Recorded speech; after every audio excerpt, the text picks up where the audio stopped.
তুমি যে কলেজে আবেদন করেছো সেই কলেজে চান্স পেতে কত নাম্বার লাগবে?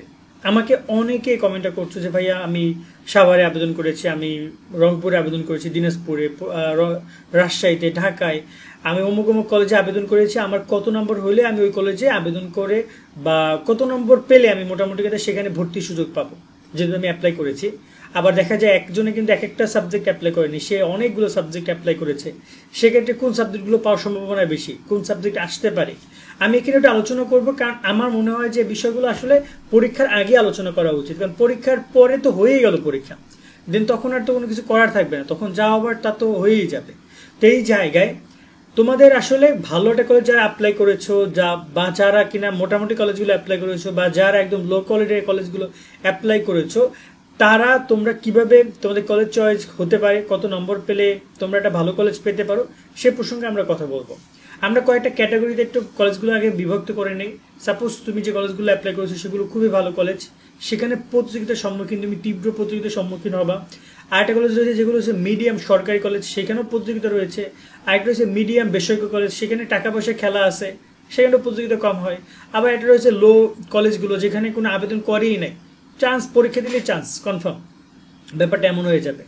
তো এখন যদি আমি বলি যে আমি একদম শুরু করি নিচ থেকে, একদম যে লো কোয়ালিটি কলেজগুলো রয়েছে, কোয়ালিটি কেন বলছি, কারণ কলেজের অবস্থান, কলেজের টিচার, কলেজের ক্লাস, কলেজের পরিবেশ সবকিছু মিলিয়ে যদি বলি, সেজন্য আমরা বলছি লো কোয়ালিটি কলেজ।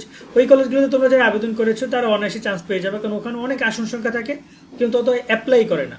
সো তারা নিবে না এরকম কোনো যুক্তি নাই, নিতে হবে, নিবেই, কারণ তাদের স্টুডেন্টই নাই, এই একটা ব্যাপার। সেকেন্ড ব্যাপারটা হচ্ছে যে যারা কিনা প্রাইভেট কলেজগুলো অ্যাপ্লাই করেছো, কিন্তু একটু শহরের এলাকায়, ভালো ভালো এলাকায়, যেমন ঢাকায় অনেক প্রাইভেট কলেজ আছে, যেসব জায়গায় অ্যাপ্লাই করো সেখানে কিন্তু তোমরা খুব সহজে চান্স পাবা না, ভালো কলেজগুলোতে চান্স পাবে না। আবার অনেক আছে একদম নিম্নমানের প্রাইভেট কলেজ, সেখানে অনায়াসে চান্স পেয়ে যাবা। বাট ভালো প্রাইভেট কলেজগুলোতে চান্স পেতে হলে তোমাকে মোটামুটি ভালো প্রতিযোগিতার সম্মুখীন হতে হবে, বিশেষ করে ভালো ভালো সাবজেক্টে। ধরুন হচ্ছে সায়েন্সের যদি বেস্ট সাবজেক্ট বলি, বোটানি, তারপর হচ্ছে জিওলজি, তারপর হচ্ছে তোমার ফিজিক্স, কেমিস্ট্রি, এগুলো চাহিদা অনেক। তো দেখা যায় যে এইসব সাবজেক্টে সায়েন্সের শিক্ষার্থীরা বেশি ভর্তি হওয়ার চেষ্টা করবে। আবার কমার্সে মার্কেটিং, ম্যানেজমেন্ট, অ্যাকাউন্টিং খুবই গুরুত্বপূর্ণ সাবজেক্ট, এগুলোতে শিক্ষার্থীরা বেশি ভর্তি হওয়ার চেষ্টা করবে। তো এইসব জায়গায় তোমরা একটু হলো প্রতিযোগিতার সম্মুখীন হবা। মানবিকের কথা যদি বলি, ইতিহাস, তারপর হচ্ছে তোমার রাষ্ট্রবিজ্ঞান, ইসলামী ইতিহাস, তারপর হচ্ছে তোমার অর্থনীতি, ভালো ভালো সাবজেক্ট, এগুলোতে তোমাদের একটু প্রতিযোগিতার সম্মুখীন হইতে হবে বেসরকারি কলেজেই। তো সেক্ষেত্রে তোমরা দেখা যায় যে যদি একাধিক কলেজে একাধিক সাবজেক্ট অ্যাপ্লাই করো, তখন একটা না একটা সাবজেক্ট মিলবে।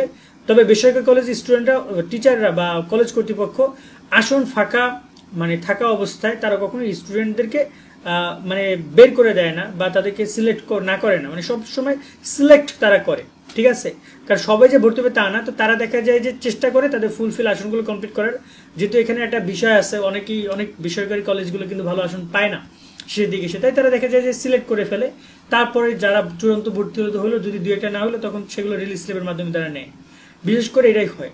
আর এরপর যদি একটু সরকারি কলেজ নিয়ে কথা বলি, যে সরকারি কলেজগুলোর ক্ষেত্রে কি হয়, সরকারি কলেজগুলো প্রতিযোগিতার সম্মুখীন প্রচুর হইতে হয়, সেটা মিডিয়াম সরকারি কলেজ এবং হাই লেভেলের সরকারি কলেজ, দুইটার ক্ষেত্রেই, এবং অবস্থানের উপর ডিপেন্ড করে।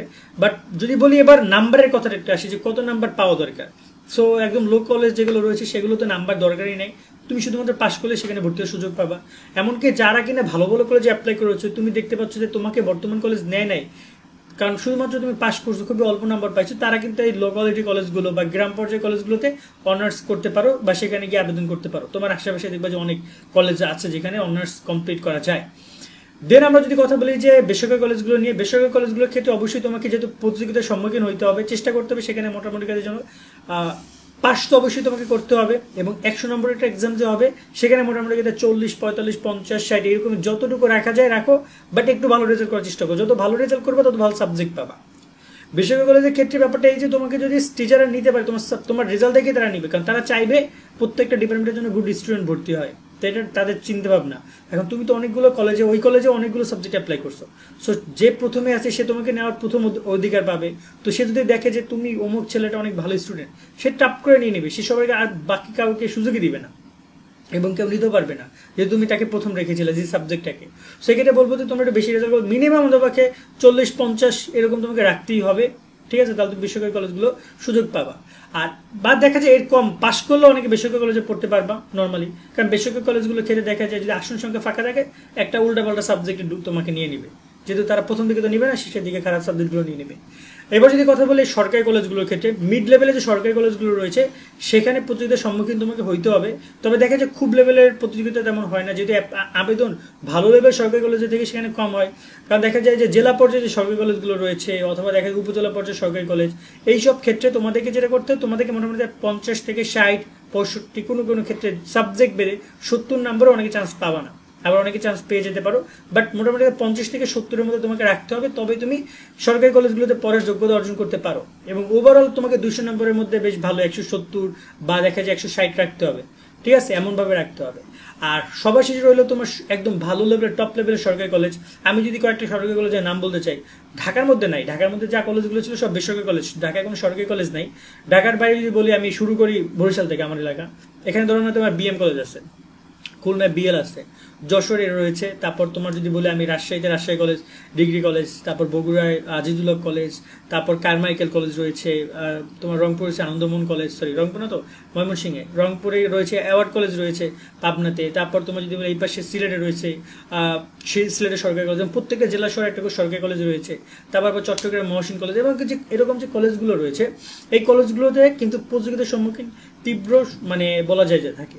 তো এই জায়গাগুলোতে তোমাকে চান্স পাইতে হলে মিনিমাম 70 থেকে 80 নম্বর 100 মার্কের মধ্যে রাখতে হবে, যেহেতু নেগেটিভ মার্কিং না আরো বেশিও লাগতে পারে।